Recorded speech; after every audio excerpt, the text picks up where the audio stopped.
Good evening. Welcome back to the Bible Speaks Today. And if you're a regular viewer, you're no doubt somewhat concerned, confused maybe, about the changes that have happened over the past few weeks. If you're not a regular viewer, what I'm going to say is you're going to say, well, what's all this about? But there are, and I thank God for them, a few regular viewers who watch on a regular basis and let me know what they think. We were in the middle of a series called The Bible as History. In fact, we've done 4 programs of it, and this, of course, is program 5. But in the meantime, what you have seen is some repeats of our Cities of the Bible series, notably Shechem and Jericho. And the reason for that is, unfortunately, or not unfortunately, but as you probably realize, this whole TV setup is run, man-run, worked by volunteers. In other words, there's no paid staff here. And everybody, well, there's one or two of them who don't, but who are retired, but most people have daytime jobs which, require their attention. And then you have vacations and hospital stays and things like that. So for 2 or 3 weeks, we were not able to continue recording. And so to keep the schedule going, we had to put in some repeat programs. And so what we've done, you'll be seeing this in the beginning of December. I'm actually recording it in the beginning of November. But we're going to run through November on recorded programs. And by the way, those of you who watch regularly, let me know how that went, because some people said they had missed some of the cities when we did the series. So maybe this is your chance to catch up. And if not, well, it's always a good chance to see it again and pick up on something you may have missed. It's kind of coincidental, because I also had a request from a couple of people to not repeat a program, but to discuss again some of the things I mentioned, I think a year or so ago in one of our programs when we were touching on the historical Bible. And first of all, those 2 or 3 people, I forget how many it was, who sent me emails saying that whilst they understood the Bible was a historical document, it really wasn't something they wanted to hear. They were quite happy to stick with the religious side. And whilst I respect your point of view, the program's called What the Bible Says Today, and that is both religious and historical. So occasionally we're going to do subjects that are not to everybody's particular taste. But it's all studying or getting to know the Bible better, which surely, has to be a reasonably good thing. Otherwise, why would we do it, right? Okay, so coincidentally, this program 5 in the historicity of the Bible, and I think I'm going to stop saying that because I can't say it properly anyway. The history, Bible is history, the historical Bible. Oh, and another point. One of the gentlemen who emailed me said he wished I'd stop saying BCE and things like that. He said, it's very confusing. What happened to AD and BC? And I know it's socially not acceptable to use those terms these days, apparently, but we'll use them on the program because it's easier for me too. And people get confused about what I'm actually talking about. So, the coincidence is that as we're coming to program 5 in this history of the Bible title, Bible history, I should say, we're also coming into the month of December, which is close to Christmas. And we've actually got to that point where we're in the New Testament. So, in a way, the delay has helped us bring things into tune with what's going on around us. I mean, the Bible is a religious document. There's nobody's arguing that. It is a religious document. But it is also a historical document. You can't say, the Jews went into captivity in Babylon and then this happened, and not look for some evidence of that in history, which of course we have.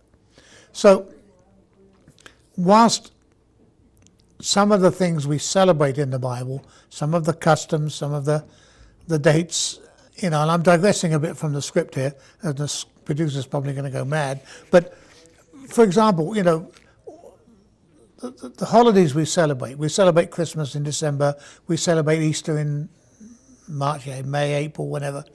And then there's this long gap for the rest of the year till we come around to Christmas again. And the reason was, and we've discussed this in other programs, was that the church fathers fit the holy days of Christianity into periods when there were pre-existing pagan holidays, kind of took them over. Because if people were going to get together anyway, let's do it for a reason. And so, as we've grown up with it, Christmas was always in December and Easter was always in March or April, whenever it is. I can never remember because it moves around. But we just grew up with that. But tonight we're going to have a look at some of the backgrounds to that. I mean, for example, talking about history though, let's look at Israel at the time of Jesus. Okay? I mean, first of all, you have to remember, and people forget this a lot, even when they look at the drawings and the pictures and the architecture and the archaeological evidence, there's a huge Roman and Greek influence on Israel at the time of Jesus. I mean, it was a Roman province, but it was within the Greek world, within the world of Greek influence. And those two things went together. I mean, the Roman and Greek, it wasn't like, there was all Greek influence and then it was Roman influence. The two things merged together.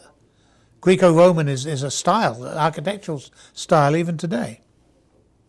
I mean, the towns look like Greek towns. If you've seen pictures of Greek towns, and you'd be hard-pushed to tell if it was Greek or Palestine. And look at popular pictures of places like Santorini and places like that. All right, yes, they've got nice coats of whitewash paint on them, but other than that, they're very similar. The towns had theatres. They had forums because of the Roman influence. They had stadiums. They had baths, public baths.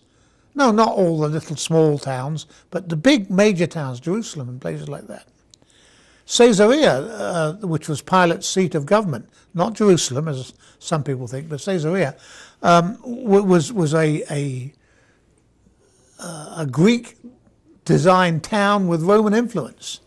I mean, Sepphoris, Tiberias, Caesarea Philippi. These are all major towns with a huge Greek and Roman influence on them. They were built by the Romans. Some of them built by the Greeks. Only the small towns and the villages retained that kind of Jewish style of architecture. And of course, and the way of life, the way of life, Jewish way of life in those towns. But even then, Greek dress was worn in some of those towns, the toga style of dress. Not everybody wore the long Jewish style of dress.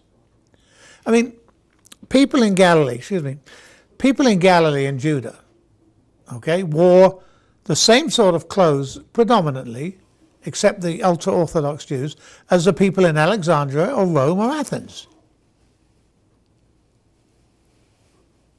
I mean, there's a perfect example of this blending. Nearly everybody has seen either a picture or a reproduction of something of the Last Supper. I mean, it's been in the news the last couple of years about who was actually who sitting there. We won't go into that yet, but you've seen the Last Supper. And they are reclining at the table. They're not sitting, they're reclining. And that's how people ate. Sort of half lying, sitting. My wife says I do that even now, but I try not to. I mean, the other thing to think about is this too. The Old Testament covers about 1,200 years from the Exodus, if you want to start at that point, right? Or about 2,000, give or take a few, from the time of Abraham, which is a huge amount of time. The New Testament's less than 100 years. Between the beginning, the gospel, the first stories, the first gospel, Mark, to the last Revelation, the period within that is only 100 years, not a long period of time. From basically from the beginning of Jesus' ministry to the end of Acts, Think about it. Jesus was what? Maybe in the early 20s when he started, maybe a little earlier, we're not quite sure. 33 when he finished his ministry, before he ascended into heaven. And to the end of Acts, from that period of time, it's only about 30 years, which is nothing in a time frame. The Old Testament records the history of the people of Israel, all the myriad characters. And I mean, you know, how many people, I never thought about counting it up, but how many people and heroes and warriors and priests and prophets and prophetesses and all the rest of it are in the Old Testament? Hundreds and hundreds of them, right? The New Testament is really just a few individuals, isn't it? Not very many people at all. I mean, it's almost exclusive to Jesus and his disciples, and then, of course, the apostles, Paul, that sort of thing. The other problem with the history of that period of time is that archaeology doesn't give us very much from the New Testament. I was going to say there are no royal palaces, and that's not strictly true, because we have the ruins of Masada, and we have some of the ruins of Caesarea and places like that, but not very much evidence. Not very much even on the temple, which is not surprising considering that it was razed to the ground more than once, but certainly Vespasian took it down to the ground level. So there's not this huge warehouse of information that we can go to. There's no great victories. I mean, Vespasian's conquest of Judah or Israel in 70 isn't really recorded in the New Testament. I mean, we know about it from history, but it's not in there. There's no great devastation. Okay, the crucifixion was devastation, and that sort of, the earthquake and that sort of thing, but no huge famine or anything like that, as does happen so many times in the Old Testament. I mean, the archaeology really for the New Testament comes down, if you will, to reconstructing the environment, to trying to reconstruct what it was like. And I'm quite sure when all is revealed to us, when we've gone from this earth, if we're at all interested, we haven't got it all right either. It would be so wonderful to be able to go back and look at it as it was. And, you know, there's been innumerable novels, not a few films or TV series about going back and seeing what it looked like in those days. Anyway, but we do have a pretty unique guide. And that, of course, is the New Testament itself. I mean, there are just so many copies of it available. There are so many copies of the New Testament available from the different times, so you can piece together. I mean, little clues, little bits and pieces, you know. I mean, for example, part of John's Gospel, which was written around AD 98, maybe later 110, describes the census of Cyrenius the governor. Now, we all know that story because it's in Luke, right? We all know it, okay? But it's not talking about the one in AD 6 and 7, but when Cyrenius was governor in Syria. Don't forget, the Romans controlled Syria as well in that time, and he was governor there between 10 and 7 BC. And there are a lot of scholars today, and throughout the years when we've been studying this Bible history, if you will, that believe Jesus was born between 7 and 6 BC. It leads itself to that, but we don't know. But what we remember is, of course, we talk about the star, don't we? Now that's a religious signal, I agree. But there was also a great star in the heavens around 7 BC. It was the conjunction You know what a conjunction is? That's where you get two stars or planets lined up with each other, so it becomes really, really bright. In 7 BC, Jupiter and Saturn, doesn't happen very often, but it does happen, line up with each other, okay? In fact, it's kind of interesting. In that particular year, they actually lined up with each other due to the way the Earth rotates. And I'm not an astronomer, so I can't tell you, but due to the fact that the Earth rotates a certain way and the heavens move in a certain way, there are actually 3 conjunctions. One in May, in fact, I'll give you the dates, May the 29th, October the 3rd, and December the 4th. There was this bright shining light in the sky, not a natural phenomenon, if you will. One of the things I find when I do research for these programs is that quite often what we all look to see, a miraculous event or something occurring, turns out to be a natural phenomenon, which in itself is probably miraculous because God created it. But we always want to see something more. We can't, I can't believe it's just a natural conjunction. Had to be something else, you know. Anyway, we talk about seeing his star in the east. You know, I'm going off script again. They're going to get mad in there. But anyway, we talk about seeing his star in the east. What it should say, what the translation should say, is that we should say that we saw his star appearing in the first rays of dawn. So just as the dawn comes up, bingo, you see this great big bright light in the east.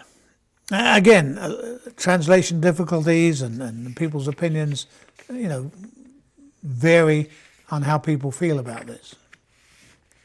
Now, getting into astrology again, you know the zodiac signs. Now, before you sniff and say, oh God, he's off his rocker, the signs of the zodiac and all the stories and things tied up in them were as well known to the Babylonians, the Chaldeans, the Syrians, all those people, and the Jews back then as they are today. In fact, they probably knew more. A lot of it's been lost. But Pisces, you know, the fish, do you ever wonder why the Christian sign back during the persecution times and even today is the sign of the fish, Pisces? Because the sign of the West to the Chaldeans, to the Syrians, was Pisces. Also, in Jewish tradition, Pisces was the sign of Israel. You may have known that already. And Pisces, I don't follow this, so I don't know quite where I'm at with this, but I know that Pisces is at the end of the sun's travel through the heavens. In other words, as the sun goes through, I think they call them houses, the different signs, Pisces is at the end. So, it's old to new, so it must be a sign. Make sense? So, you have to remember too that many of the Jews lived in Babylon, or were descended from folks who lived in Babylon, where the star studies were actually if you want to know about astrology, you went to Babylon because they knew all about it there. And as I've said before, don't forget there are a great many Jews still lived in Babylon. There is a tendency to believe that when Cyrus granted Nehemiah the right to come back and reconstruct Jerusalem, that everybody in Babylon just simply uprooted and left. And that's not so. Certainly, a great number did, and we're not even entirely sure how many that number was. But archaeology again, and the finding of the ubiquitous stone tablets or the clay tablets, this sort of thing, has shown us that there are a great many Jewish families stayed behind. Maybe the older folk didn't want to face the journey. They had a comfortable living in Babylon, you know, as we've learned before. A great many of the Jews became bankers. I mean, they're referred to as moneylenders and that sort of thing in a rather disparaging way. But in fact, if you read the historical documents properly, what the Jews did was run the banks in Babylon. They could be trusted. Whatever they, because of their faith, because of their beliefs, they didn't cheat. They didn't charge heavy interest. They didn't try and gouge you, despite all the anti-Jewish propaganda that's come out over the centuries. In fact, the reason the Jews handled the money in most of these countries was because they could be trusted to be honest about it. So a lot of the Jews stayed in Babylon. And so the knowledge of the star, I mean, I'm sure there was travel backwards and forwards once Israel became established as a state.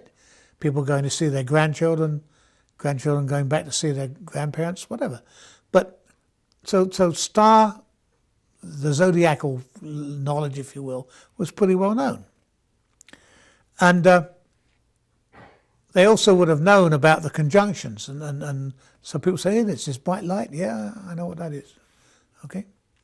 Another thing I want to bring to your mind is look at the three conjunctions. Okay. I said it came in May, October, and December. Now, if you've been to Palestine or Israel, you will know that in May it's quite cool. And in October, it's pretty warm, quite nice. And in December, it is really cold. I mean, people don't think so because it's a Mediterranean country, but in fact, it can be icy cold in Israel in December, especially up on the mountains, really cold. And so we need to think in an historical sense about the Christmas story. And there's another reason too about why some people think that Jesus was born, year one, if you like, or whatever you want to call it, and some people subscribe to the view that he was born 6 or 7 BC. Why so much of a big mix-up with the dates? Well, the chap who really caused the problem was called Dionysius Exiguus, and he worked for the what would be the Pope in the early days, in the 500s, and he was given the task of forming a calendar, if you will, somewhere where they could say, okay, the church wanted something to say that Jesus was born here, and this happened here, and this is where we take our dates from. If you're a follower of Islam has a completely different dating system to the one we have. I think it's year 5000 and something right now in the Islamic calendar. But the church in those days wanted its own calendar, because back then a lot of countries or a lot of civilizations used their own calendar based on their own history or something. So Dionysius was a Roman, worked for the Church of Rome. Okay, so in 533 he was given a task to fix the beginning of the new era in Christianity. So we're going to fix the new era. When did Christianity start? So we've got it written down for our descendants. Okay. Now he did it by kind of working backwards, which is kind of makes sense, of course. You know when this person was born because he's within your time frame. So when was his father born, and when was this? So he started working backwards. Unfortunately, as with so many great projects, he forgot the year 0, which comes between BC 1 and AD 1. It doesn't just go BC 1, AD 1. There's the year 0. There's a big fat 0. I wonder what you had, if you had your birthday in year 0, I wonder how that counted. A bit like leap years today, where you only get a birthday every 4 years. I don't know. Anyway, he also made some other errors too. I won't go into all of them, but one of the big whopping areas he really messed up on was the Emperor Augustus reigned twice as Caesar. But one of the times, he didn't call himself Augustus, He called himself Octavian. So the period of his reign of Octavian somehow or other got missed out completely. So you see, our calendar upon which we hang our hats and our birthdays and our anniversaries and all of that, okay, was put together by a guy who didn't get his facts straight. And so much of the Bible, the information that surrounds the Bible, has so many human flaws in it that it makes it even more interesting. Anyway, we'll continue this next week. As I said, we'll finish this up on this history thing, and then maybe follow on with a couple of Christmas programs right before Christmas. But if you're with it, if you like this sort of thing, let us know. In the meantime, keep your Bibles handy. Read it as often as you can. It's still the greatest source of wisdom that I can think of. Till then, next week then, good night. God bless.